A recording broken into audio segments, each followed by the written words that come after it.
Before we mourn the loss of any game or a great community, we must remember that those who mourn are the very people who can bring it back to life. Need I remind you of Project M, a group of people who didn't like the new gameplay Super Smash Bros. Brawl had to offer, so they made their own game, a complete mod of Brawl which retained physics and gameplay like Melee. Now players had a whole new game with the cast of Brawl, yet the ferocity of Melee.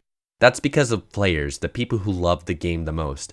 What about RuneScape? As the game changed more and more, too much for so many people, with new but not always welcome skills like summoning, dungeoneering, and controversial changes like removal of PvP combat in the wilderness, a trade limit for each player, and a complete overhaul to the combat system, players were unhappy with the direction RuneScape was headed, especially with EOC. How could this even be RuneScape anymore? Players begged and fought for the introduction of legacy servers, to which Jagex initially replied no, and even said at one point that it was beyond their ability, that they physically couldn't make a legacy server. No, they could, we would find out later, with almost 500,000 individual players who voted for the introduction of old school servers. I remember those first few days on old school servers vividly, how much life and excitement was present, and it's not to say that everything's been perfect since then, or that Jagex has fixed all of its ways, but a legacy server was such an important decision for several fronts. So why, Blizzard, do you choose to shut down a non-profit legacy server with almost 1 million accounts created? Other YouTubers have talked about this already, and I too believe in the power of the players and will continue to talk about it. This isn't some random private server we should sit back idly and allow Blizzard to have its way with. In fact, any private server we shouldn't sit back and let Blizzard have its way with. But anyway, like JonTron said, the type of people who run Nostalrius are honest players who love the game. There's no sped up XP or perks or developer twists, just this sheer vanilla experience the players have wanted ever since retail WoW morphed into something strange, different, and unfamiliar to at least 800,000 people. Considering Nostalrius is completely independent and has no for-profit scheming, that's pretty unfathomable that 800,000 people would just go up to show that they wanted to play this game. Just imagine if Blizzard took in the idea of legacy servers for themselves. With RuneScape, there are now as many people playing on old school servers as there are on RuneScape 3, and I think it's funny to consider that Jagex always make RuneScape 3 seem to try its hardest to keep up with old school. No, don't log out, RuneScape 3 would beckon. Play the treasure chest minigame, free XP. Wait, you forgot your free daily XP. Oh, remember, buy the cool new wizard thing. Cosmetic upgrades. Riddled with some subtle and some not some subtle pay-to-win transactions, RuneScape 3, although I love some parts about it like the vast world and the lore, has really just singed my nostrils with the foul stench of corporate fiddling for money. After all of that work to put in microtransactions and make the game easier to play, the old school servers have none of that, just bonds, but besides that, it's the old school game with a few features added on. The graphics are intrinsically outdated, the world is smaller, the quests are fewer, and there are no ease-of-life microtransactions, yet the game is just as popular, if not more so, than RuneScape 3, because, with old school, people are playing the game that they want to play. Unfortunately, not all of the stories Jagex has are with success. For example, they recently just closed a game called Darkscape they hardly had out for half a year. The community was small and they fought for it to stay, but unfortunately, the voice they conjured was not big enough. But Nostalrius has a big enough voice, because even though Blizzard clearly wants them to quit and simply move over to the retail game, people still choose the harder, less simple, and at times much more frustrating gameplay of Nostalrius because that's the game they wanted to play since vanilla WoW. And I've heard the argument that players don't know what they want, and while this may be true sometimes, like for example, who would have thought Punch Tree and Dig Block Man the game would have been such a hit that this guy could outbid Jay-Z and Beyonce on a $70 million house? Sure, maybe sometimes that's the case, but nobody wants Facebook simulated with the facade of WoW.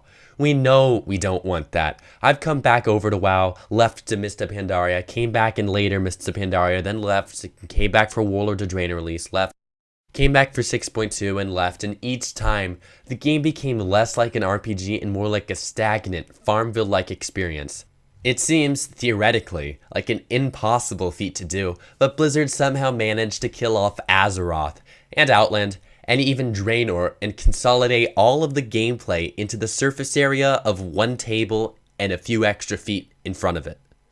Oh, and sometimes the one in the shipyard too. But don't try and tell me that we don't realize it, but we want this. Nobody wants this. If people wanted this, they would play retail WoW. Yet during Warlords of Draenor in 6 months, 3 million players said enough is enough and simply stopped playing. You think that would send a message to Blizzard, yet coming up soon in Legion, it's Facebook number 3. Nobody has to put up with this. Blizzard should not be forgiven for taking down Nostalrius until they do something right about it. If they really don't have the time or energy, or if they want to continue to be condescending and believe it's not in their personal interest. Like here, look at this video. Here's a video of Blizzard responding to a perfectly innocuous question of if they would bring back legacy servers, meaning bring back, like, they're basically saying, hey, can we play the game that you made that we love? We'll pay for it. That's what this man says, and look at this guy's reaction.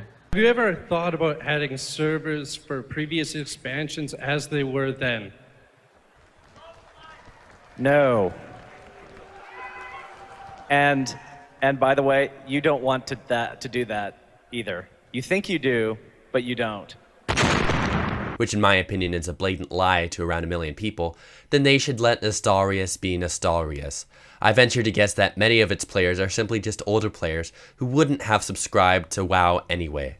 If Nostalrius is really such a danger to the company, such as a threat to Blizzard sub count, which I think they did a better job nuking that themselves to be honest, they don't need a private server to do that.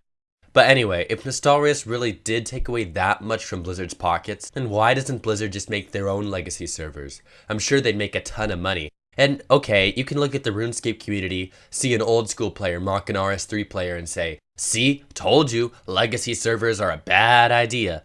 But scapegoating this idea that this may isolate the community is a completely see-through argument.